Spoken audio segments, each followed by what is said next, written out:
راح تكون رحلتنا اليوم لروسيا واللي صار هناك اغرب القصص الغريبة والغامضة والمؤلمة بنفس الوقت. وقصتنا بتبلش انه في عائلة اختفت بين الغابات وقررت انها تعيش بهاي الغابة لحد ما ينتهي مصيرها.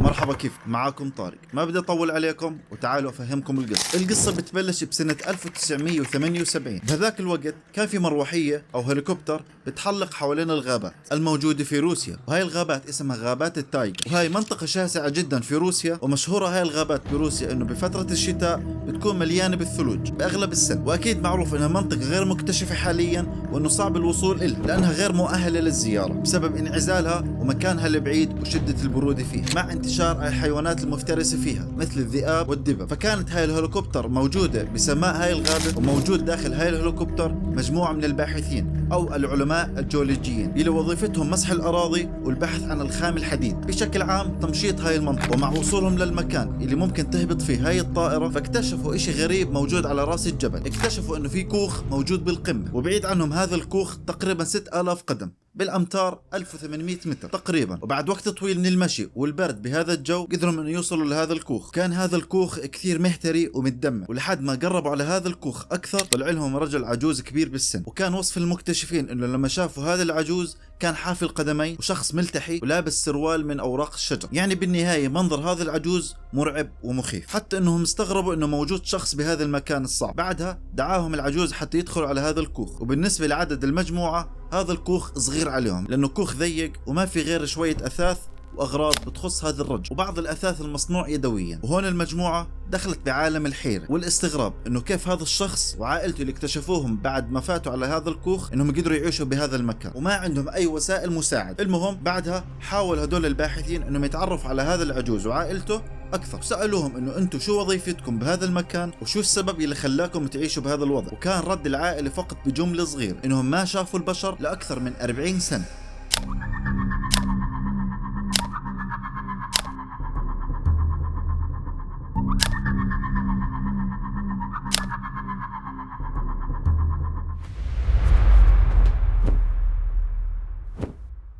القصة بتبلش بثلاثينيات القرن الماضي. كانت روسيا تحت حكم اسمه الحكم البلاشفي، وحكم البلاشفة له أكثر من اسم. بتعدد هذا الحكم لثلاث أسماء: الاسم الأول البلشفية، الاسم الثاني البلاشفة، والاسم الثالث وباللغة الروسية البلشفيك، ومعناها الكثرة أو الأكثرية. واللي أطلقوا هذا الاسم مجموعة من أنصار لينين في حزب العمال الاشتراك الديمقراطي الروسي، وهي بتكون بسنة 1903، اللي كانوا يشكلوا الأكثرية بهذا الحزب، واللي كانوا يسموا البقية من المجموعة باسم بالمونشفيك يعني الأقلية. وهون كانت الأكثرية بتدور على حل ثوري والأقلية بتدور على تغيير سلمي. وهون البلاشفي كان اسمه بالجيش الحمر اللي كان بحرب الأهلية ضد الجيش الأبيض، وأكيد كانوا مدعومين من دول الغرب من بريطانيا وفرنسا. وأكيد الفوز والنصر كان للبلاشفة الأكثرية اللي سيطروا على حكم روسيا بهذاك الزمن. ومثل ما هو معروف عن النظام البلشفي انه نظام شيوعي، اللي كان هذا النظام نظام ملحد ومحارب لكل الأديان، اللي كانوا يهدموا الكنائس والمعابد الموجودة بروسيا وقتل كل شخص بدعي انه هو من طائفة دينية وشو ما كانت ديانته. فخطرت على بالهم فكرة هذول البلاشفة انهم يعملوا حملة تطهير ديني واسع لكل الطوائف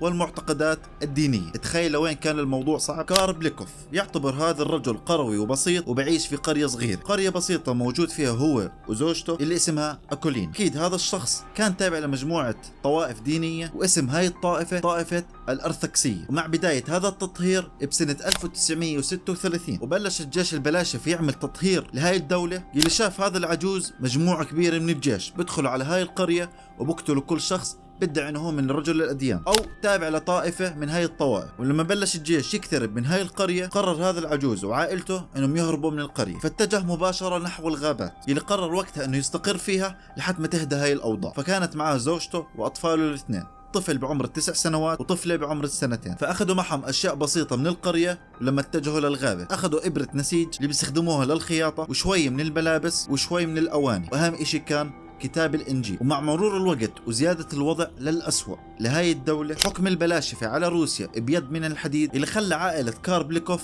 إنها تستقر بهاي الغابة وأنها تعتمد على نفسها بكل إشي حرفيا رغم صعوبة الحياة. بس هاي العائلة قدرت تكافح قد ما بتقدر لحتى تعيش وتأمن على أولادها. وبسنة 1940 هذول الزوجين جابوا أطفال اثنين، طفل اسمه ديمتري وطفلة اسمها أغافيا بسنة 1943، يعني بعد 3 سنوات. بلشت هاي العائلة تستقر بالأماكن اللي فيها شوية محاصيل ومزروعات، ومع أنه هاي المزروعات ما بتوفر لهم الغذاء الكافي لكل هاي العائلة، وخصيصا مع هذا الجو البارد. وكان غذائهم الوحيد بهذا الكوخ فقط البطاطا وشوي من البذور، لحتى ما كبر الابن اللي اسمه ديمتري وبلش يتعلم امور الصيد. وكان هذا الموضوع او هذا الروتين يتكرر كل يوم حرفيا، حتى انه الملابس والاحذية كان يستعملوها من اشجار اسمها اشجار البتولا، لحتى يصنعوا منها ملابس واحذية بادوات بسيطة جدا. وتخيل صديقي المشاهد انه رغم هذا الفقر والتعب والوضع الصعب، ومع تعليم الأطفال أنه موجود عالم خارجي وأطفال غيرهم وعالم وبشر بيعيشوا على هذا الكوكب، بس هاي الأمور كانت عند الأولاد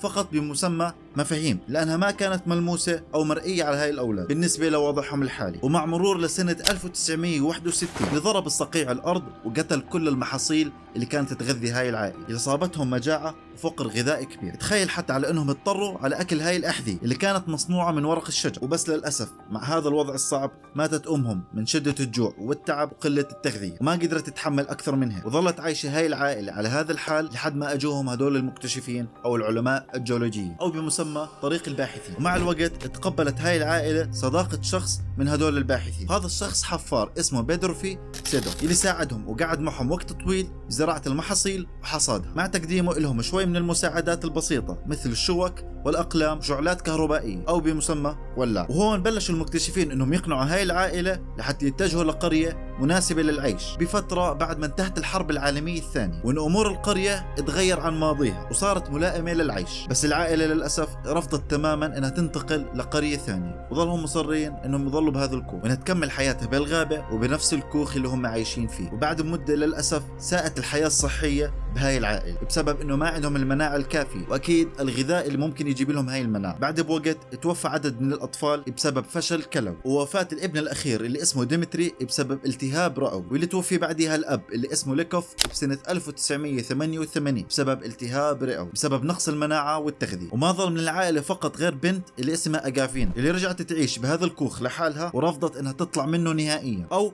تنتقل منه. فظلت هاي البنت بهذا الكوخ لحد ما وصل عمرها لل70 سنة، فما تركت هذا الكوخ نهائيا غير 6 مرات فقط لحتى تتعالج او تأمن بعض الأغراض وترجع، او تلاقي وتقعد مع المؤمنين القدامى وترجع لهذا الكوخ. وما زالت لهذا اليوم هنا. القصة غريبة كثير والناس بتستغرب لما حدا يسمح انه شخص يرفض انه ينتقل لمكان يعيش فيه حياة افضل. بس اختصارا لهذا الموضوع انه هاي العائلة تقبلت هاي الحياة اللي قررت انها تعيش بهذا الكوخ للأبد وفضلوها عن حياة القرية. وانت صديق المشاهد شو رأيك بهذا الموضوع او هاي القصة الغريبة؟ اكتب لنا برأيك بالتعليقات. وهيك بكون وصلنا لنهاية حلقتنا لليوم. ان شاء الله تكون عجبتكم هاي القصة والحلقة الغريبة، وبتمنى دعمكم لهذا الفيديو باللايك والاشتراك بهاي القناة لحتى نوصل لأكبر عدد ممكن، وأكيد عشان محبتنا تزيد أكثر وأكثر. وإن شاء الله بنشوفكم بفيديو جديد وحلقة جديدة وقصة غريبة. سلام.